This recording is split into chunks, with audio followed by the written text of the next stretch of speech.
Cabinet मंत्री अनिल विज ने कहा कि पाकिस्तान के रक्षा मंत्री ने बेशर्मी से ये स्वीकार कर लिया है कि उनका देश पिछले 3 दशकों से आतंकवादियों को समर्थन और प्रशिक्षण दे रहा है, लेकिन उन्होंने इसका दोष अमेरिका और पश्चिमी देशों पर मढ़ा।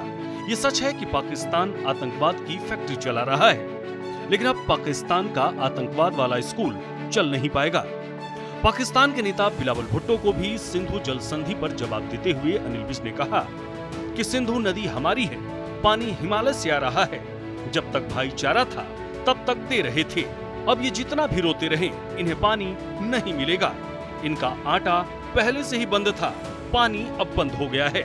नहीं, वो तो सच्चाई बोली फिर उन्होंने, और ये फैक्ट है। केवल भारत ही नहीं, सारा हिंदुस्तान जानता है कि ये आतंकवाद की फैक्ट्री है,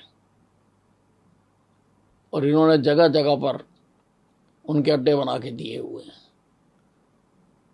तो वो धेड़ेंगे जहाँ तक हमारा बस चलेगा, लेकिन अब हम पाकिस्तान का आतंकवाद वाला जो स्कूल है उसको पूरी तरह से तहस नहस कर देंगे।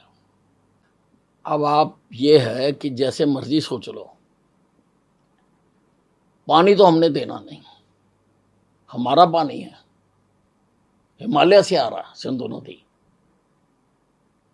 और सिंधु नदी भी एक सभ्यता का नाम है, केवल नदी का नाम नहीं है। हम तो भाईचारे में दे रहे थे, अगर अब तुम लड़ोगे तो क्यों देंगे। आटा तो मेरे पास पहले नहीं था, पानी अब बंद हो गया, तुम्हारा आटा पानी बंद हो गया।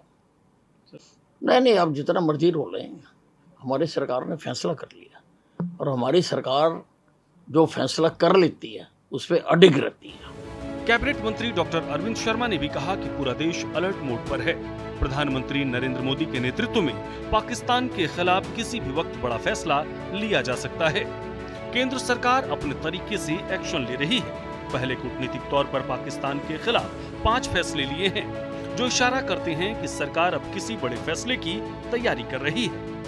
जो एक्शन माननीय प्रधानमंत्री मोदी जी ने तुरंत एक्शन लिया, 5 सैंक्शन जो लगाई है, आप सबको पता है 1960 का जो सिंधु नदी का समझौता था, उस पर तुरंत प्रभाव से रोक लगाई।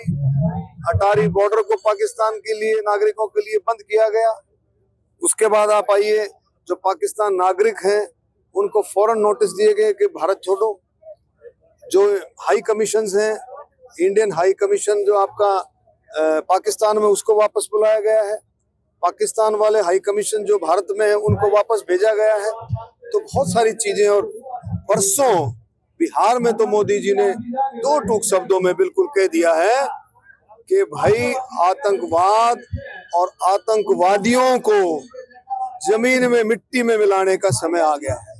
तो ये बहुत बड़ी बात है, और मोदी जी ने कहा है कि किसी भी तरह की कार्रवाई, कोई भी सख्त से सख्त कार्रवाई संभव है, कुछ भी हो सकता है। बहरहाल आपको बता दें कि पहलगाम में हुए आतंकी हमले में शामिल आतंकियों और उनके मददगारों पर लगातार बड़ी कार्रवाई हो रही है, और आतंकवादी गतिविधियों से जुड़े लोगों के घर कश्मीर में ध्वस्त किए जा रहे हैं, जिससे पूरे पाकिस्तान में हड़कंप मचा हुआ है। सूर्या समाचार के लिए अंबाला से नरेश सैनी और रोहतक से दीपक भारद्वाज की रिपोर्ट।